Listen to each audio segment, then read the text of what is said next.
Welcome to Pioneer, the podcast series for serious innovators, brought to you by Wrays.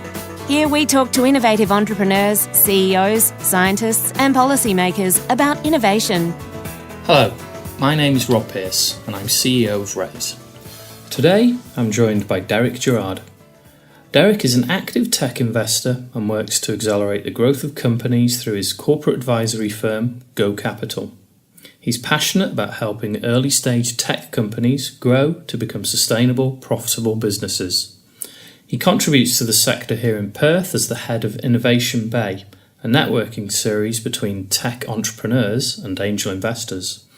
Derek has been in the tech industry for almost 20 years. He's worked across the globe with the likes of PwC and Barclays Bank on large-scale system implementations and successfully exited GreenSense, the tech company he co-founded. Derek is also passionate about social innovation and is the chairman of Meridian Global, a foundation that brings professionals together to donate to relevant charities. He also runs annual social impact trips to the Kimberley and India.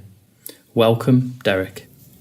So, I think it's widely acknowledged, Derek, that raising capital is probably one of the greatest challenges that any innovator or entrepreneur can face. What advice might you have for our listeners who may be facing this at the moment? Well, I think it probably partly depends on the venture. Obviously, my background's software, so I can talk more about that. Some of the listeners, I guess, are more in, say, an engineering type innovation that perhaps requires more significant investment to really get going. But if I think about it from a software perspective... I guess the milestones are similar across, yeah.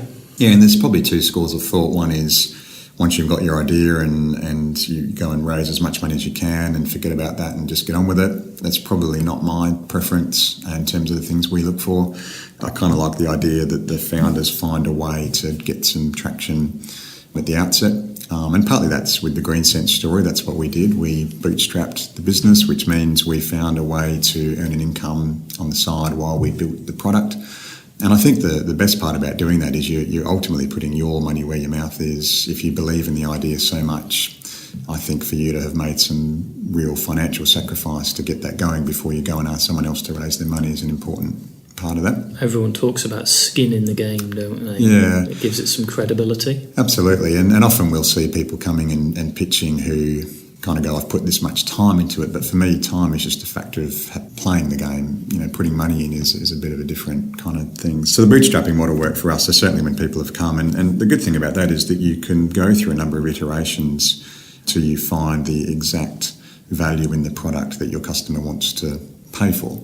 So I think if you can find a way of getting some traction, and when I say that, I mean a paying customer, that's a great milestone to get to if you can before you're looking for investment. And that's why I say, the venture probably depends whether you can do that or not. But the great thing about that is that until you've got that paying customer, everything is an assumption. So the model you're going to show us from an investment perspective is all assumed until someone actually hands over $1.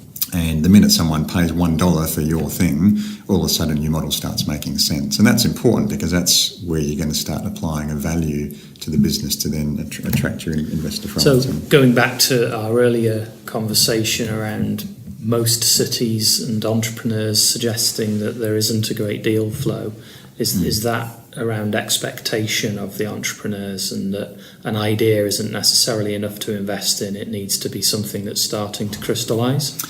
Look, I think each investor probably has a different profile of things they're looking for. So that depends what money they're representing or, whether it's their own money. Angel investors perhaps are happy to back someone they've got a relationship with and maybe don't need the same traction, but then they're probably looking for a certain stake and want to be able to provide more assistance than just the money, and there's other interest there. From a Go Capital perspective, we really won't invest until a venture has got to a minimum of $1 million recurring revenue or annualised revenue. And the reason for that is we want to apply growth capital and speed up something that we know is already working. And at that level, we know they're still in kind of startup stage, but we know there's a business, we know there's a market, we know they've got through some of the startup It's been challenges. de-risked to an extent. To some extent, but also at that level, the valuation's not ridiculous that we can't get in and kind of have enough interest and kind of add value to that journey, which is what we want to do as well. So, but if you're a more traditional venture firm, then you might be prepared to invest earlier than that. So I think it comes down to the profile of the investor. So have you got any examples you might be able to share with us that GoCap have worked on? Or yeah, sure. I think we've done 2 major investments to date, which I think are reasonably public, so happy to talk about what I can with those. The first one was a great business called Health Engine. They'd already had a Series A investment round from Telstra and Seven West, and then they were actually originally going to do a family and friends round, which I think turned into a 6 that turned into a $10 million round maybe about 18 months ago. And that was about the time Go Capital was really set up and moving. So in that case, I'd had a relationship with the founder, Marcus Tan, for a while, and really liked the business and the team he'd put together and the traction they'd got. In their business, it was an online marketplace, and effectively there's always one winner in an online marketplace, particularly in a geography like Australia. So if you think about cars, it's carsales.com. If you think about jobs, it's seek.com. Yeah. And so for that business, they were well advanced of other competitors in that online space, and so we were happy to get involved.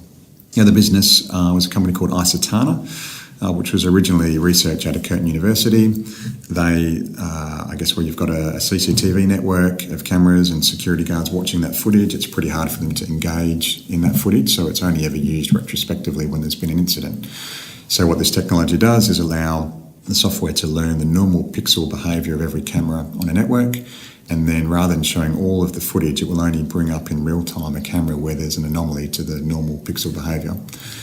So we love the technology, we love the space from a security perspective. Very topical given some of the global security concerns at the moment. Yeah. Absolutely. But again, the interesting thing with Isotana, which is a great circle of life story, is that the initial investor into Isotana was UR Capital, Matt McFarlane, who had actually helped me raise, or certainly point me in the direction of our first investor into GreenSense. Right, okay. And then the incoming CEO to Isotana is a guy called Chris Farquhar, who works on the Accelerating Commercialisation Program. GreenSense was a recipient of that funding 5 or 6 years ago, and Chris was actually our case manager at the time.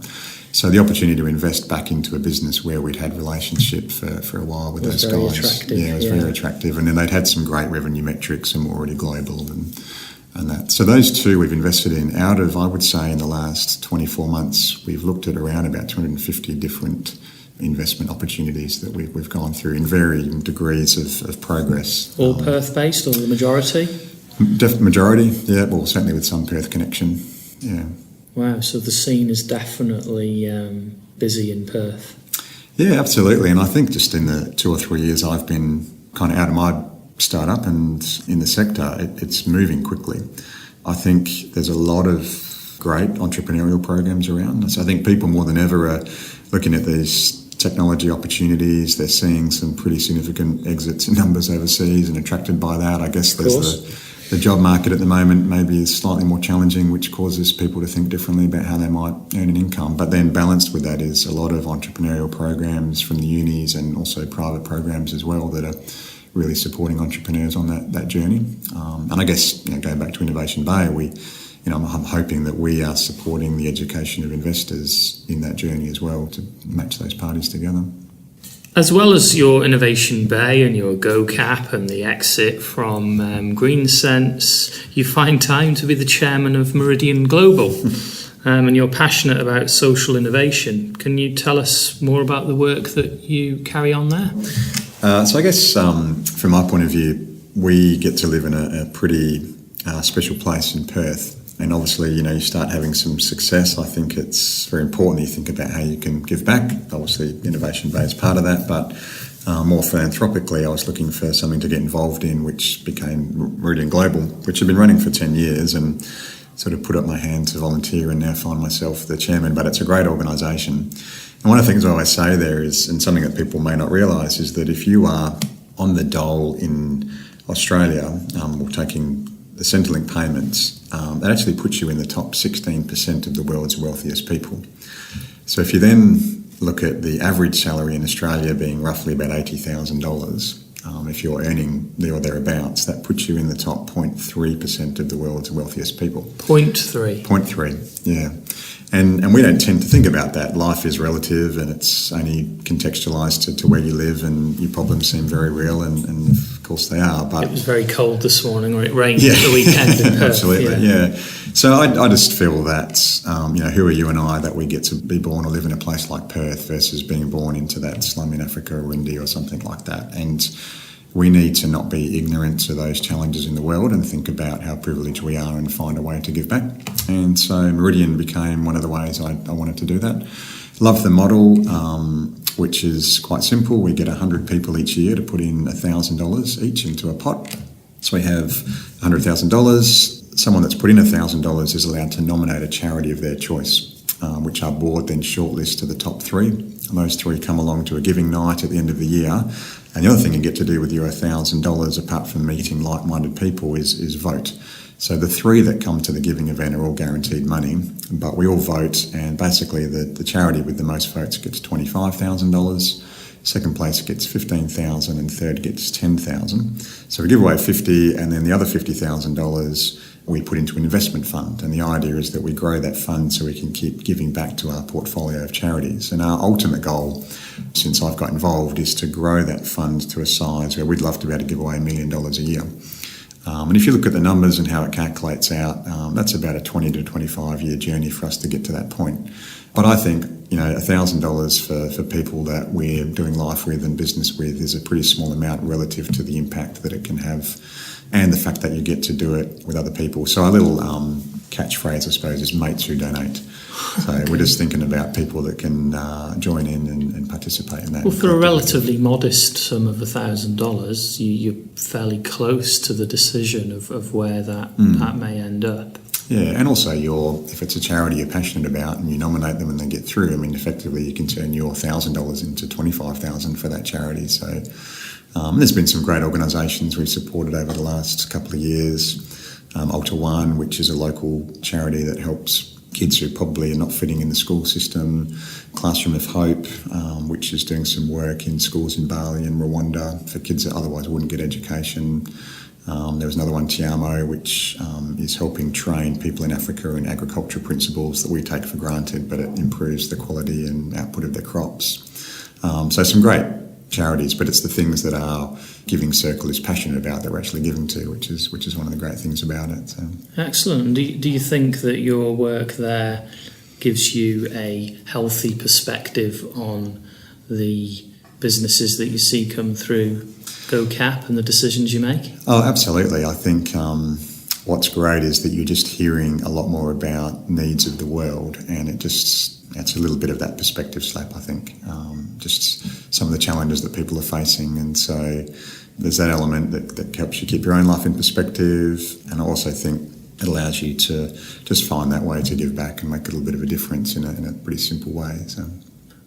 You set a very good example to all of us. You're so busy during the week with your business ventures, but you still find time to chair what is a wonderful global organisation.